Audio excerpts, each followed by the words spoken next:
All right, that's all you, Chong. Okay, cool. So hi everyone. Thank you for attending this presentation.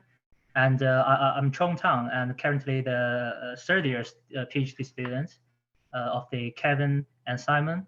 And today I'm going to introduce my recent progresses on the human skeleton reconstruction, only from micro-Doppler spectrogram, micro-Doppler signatures.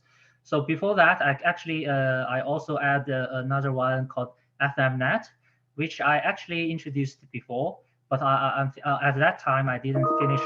Sorry, I didn't finish all the like results things. So today I will, because these two projects are kind of related. So I will firstly introduce FMNet, quickly do that, and then I will go to the human skeleton reconstruction part. Okay, so this is today's content. So firstly, let me quickly show the FMNet. So basically, it is inspired from the Sciences autoencoder. So the autoencoder has this kind of structures. It's basically get the original input.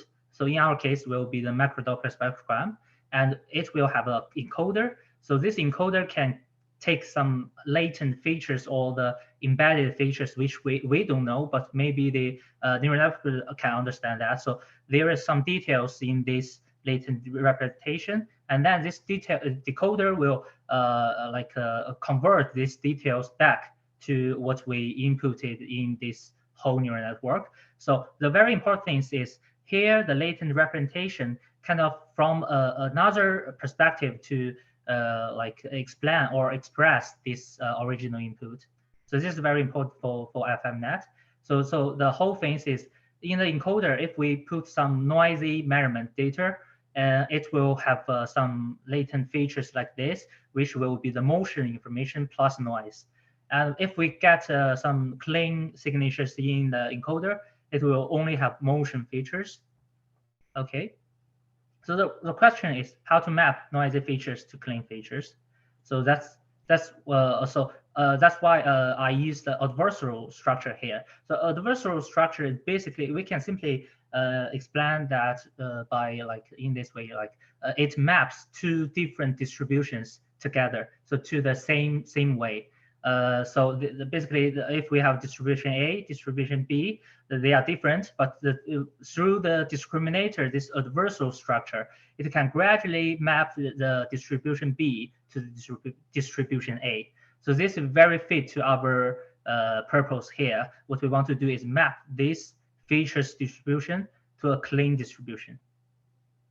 Hey, here we go. We have FMNet, which is very complicated. It has a very complicated structure, and also the training step are divided to the three to gradually train these three main neural networks.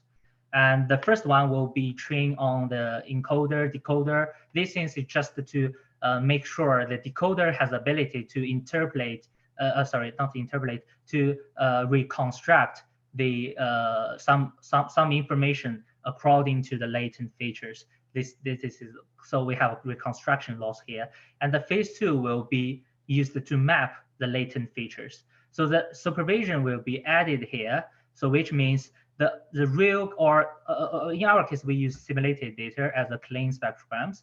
So basically the clean spectrogram will first be input into the encoder. Encoder will give us clean latent features. These clean latent features will be the supervision for the noisy latent features. This adversarial structure, as I said, will gradually map the noisy latent features distribution to this clean version. And finally, after finish this train, we'll finally every time we input some noisy measurement, it will get some clean latent features, and decoder can, according to these latent features, give us clean version of spectrograms. Sometimes I call that enhanced spectrograms.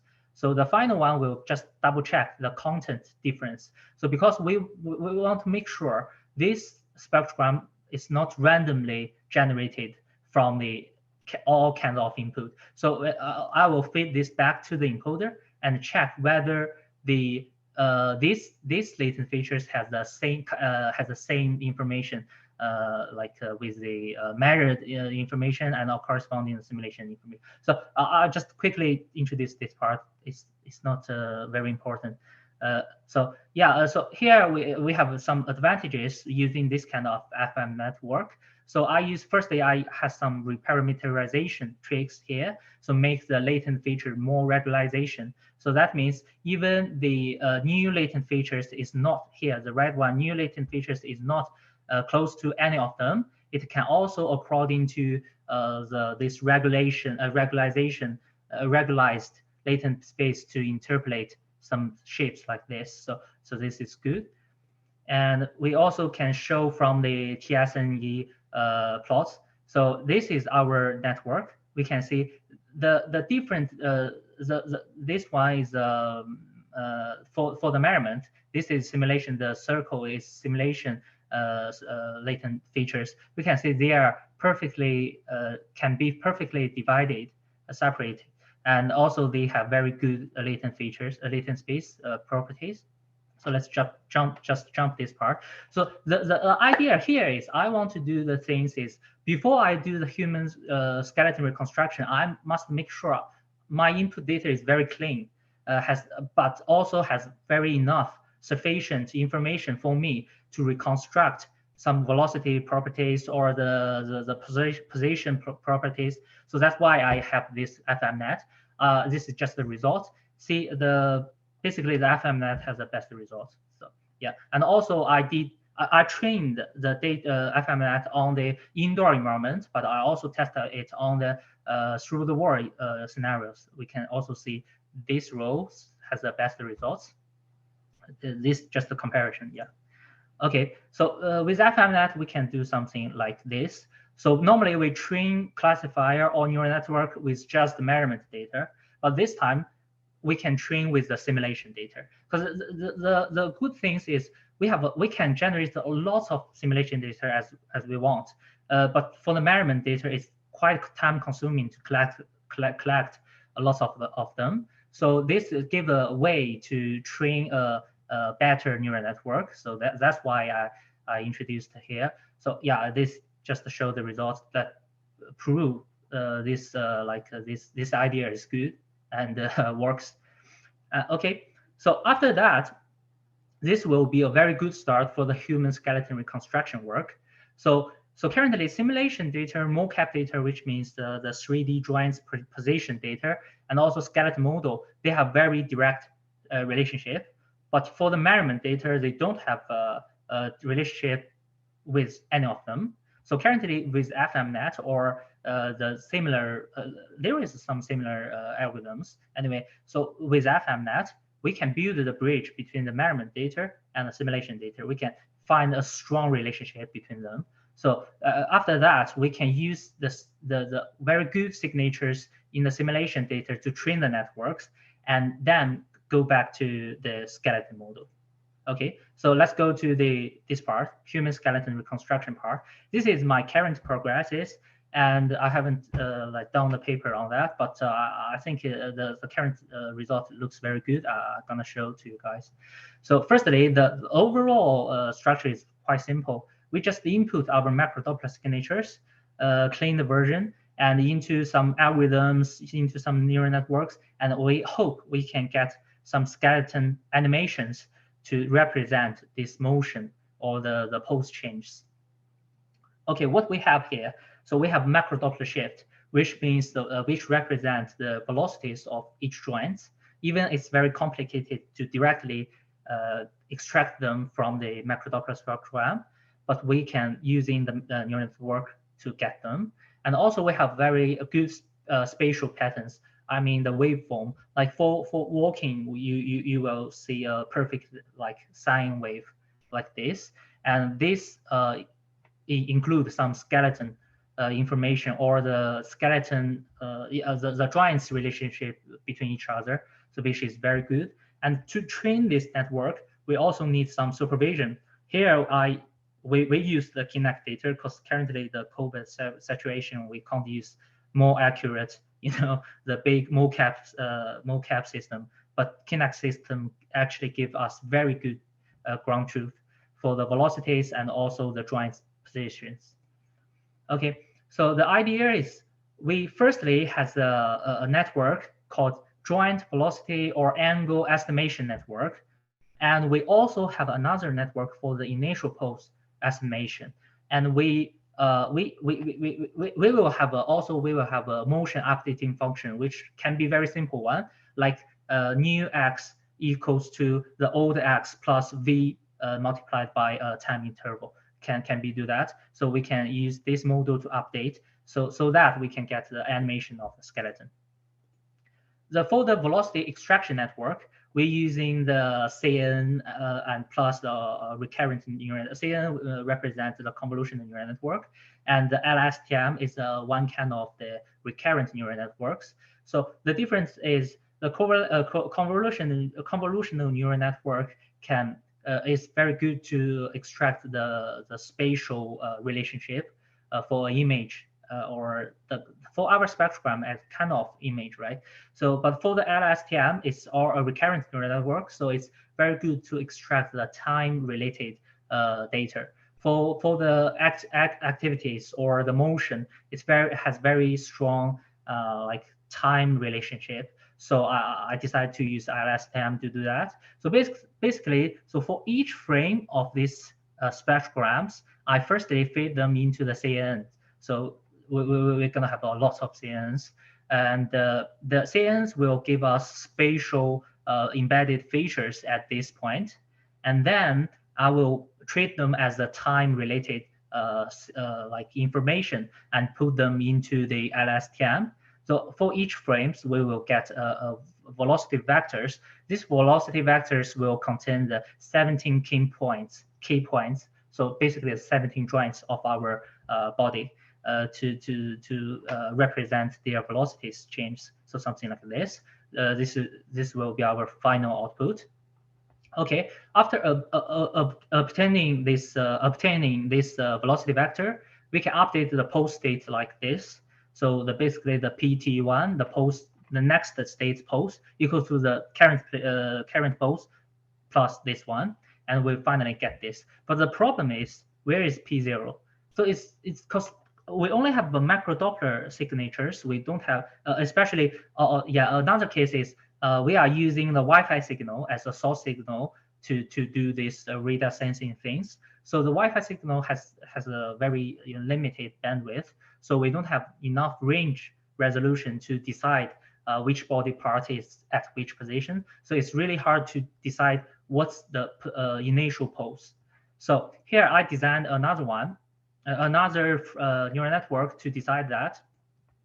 So before that, there is some prior knowledge. So something like we must standing before sitting down, right?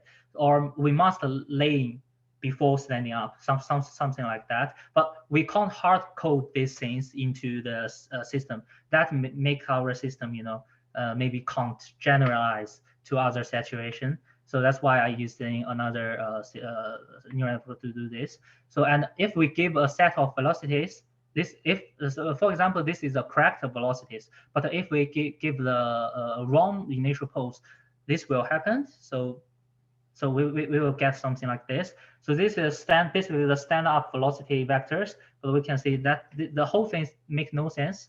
So yeah, so the idea here is giving the velocity vector and bad initial pose can tell us what the problem is and what's the optimization direction should be. So here I denote this bad initial pose gave the bad pose state. So the P bad means the bad pose series of bad poses. But another problem is it's really hard to directly learn what the initial pose should be. So because for the neural network, the most likely things will be the overfitting issue.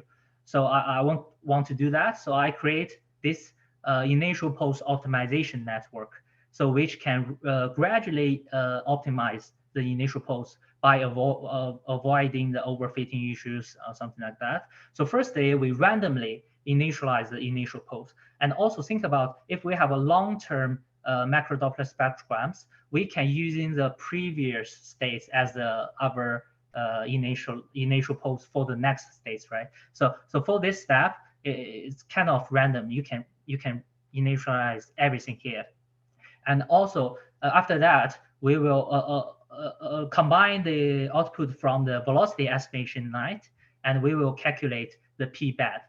Okay. After that, we will combine the p-bed and the velocity vector together and feed them into a network to learn an optimization direction of each joint. So, and after that, we adjust the initial pose with this optimization direction and repeat step 2 to 4 until it's converged. So the optimization direction is like this. So for example, this is our initial point, and this is desired point.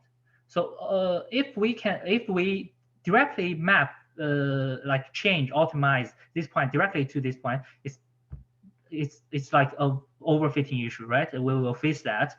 But if we gradually adjust that, so it won't, yeah, we just avoid this problem. So firstly, we give this and give this. We will say, okay, you should change some position along this direction. So it will give us a unit vector to help us to change this direction. So after change this, we analyze again. So we will get a new optimization direction.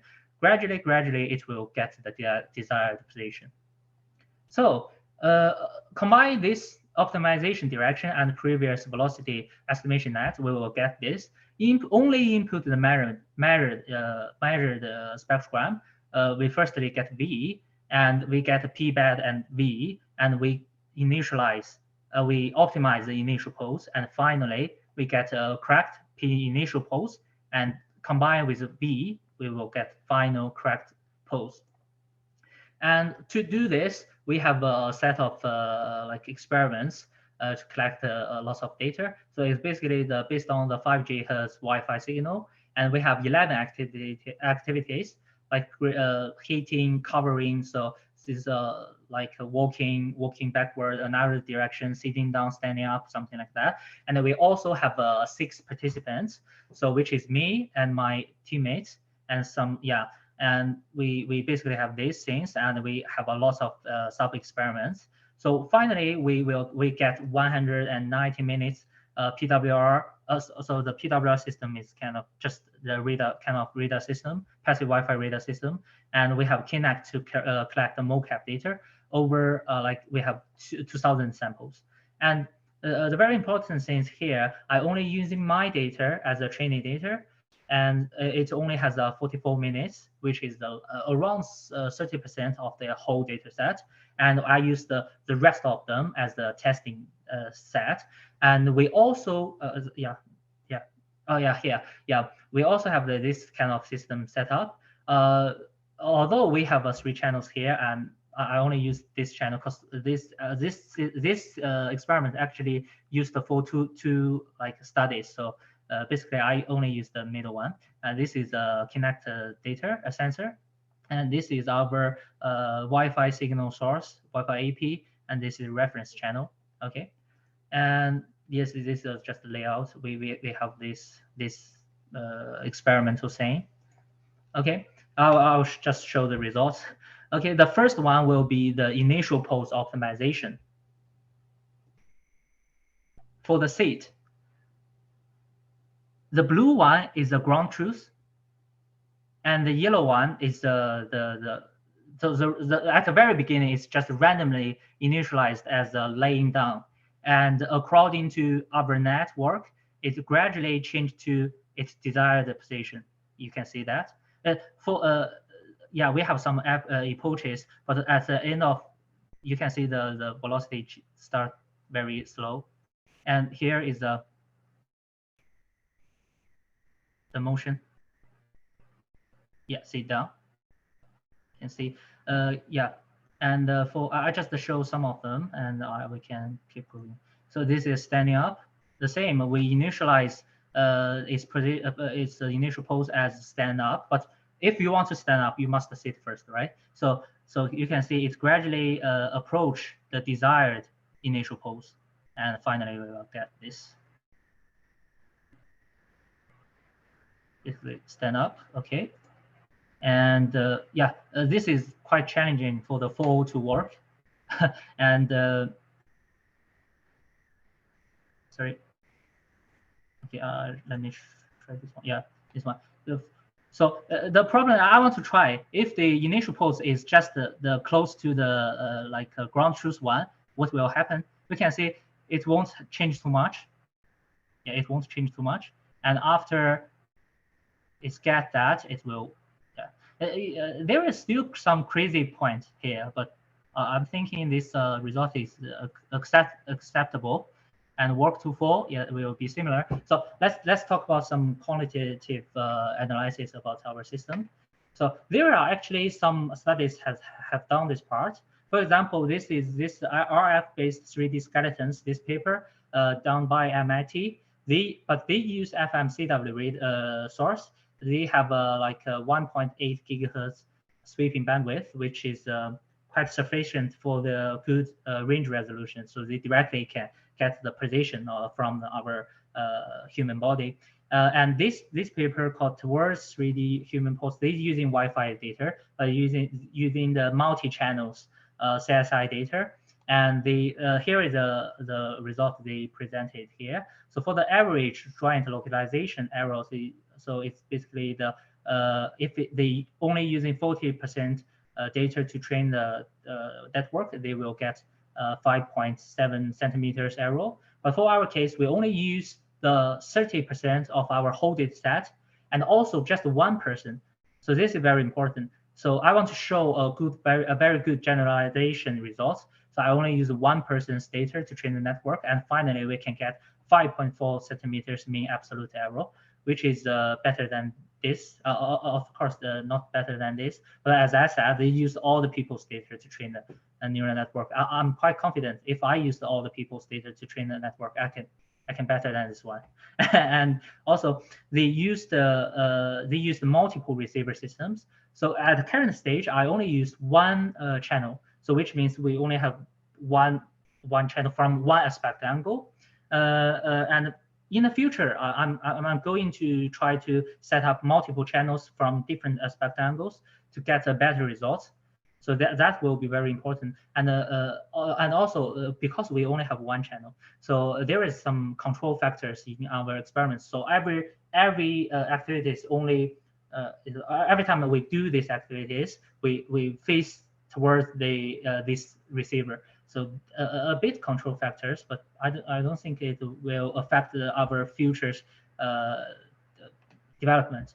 And also, I designed a GUI for the skeleton reconstruction system. So firstly, we input the like directory or the index of measurement data, and we enhance it first. Here is the enhancement results, and we estimate the pose, and we show the estimation here. And finally, we can also compare it with Kinect data with ground truth. Okay, so for the future, what we have done here is we have done the different people test. For the state-of-the-art system, they have like 10 people. We have 6 to 7 people. So we will have, I think it's the same level, right? So, and also, as I said, I train my network only on one person's data, so which is better than their cases.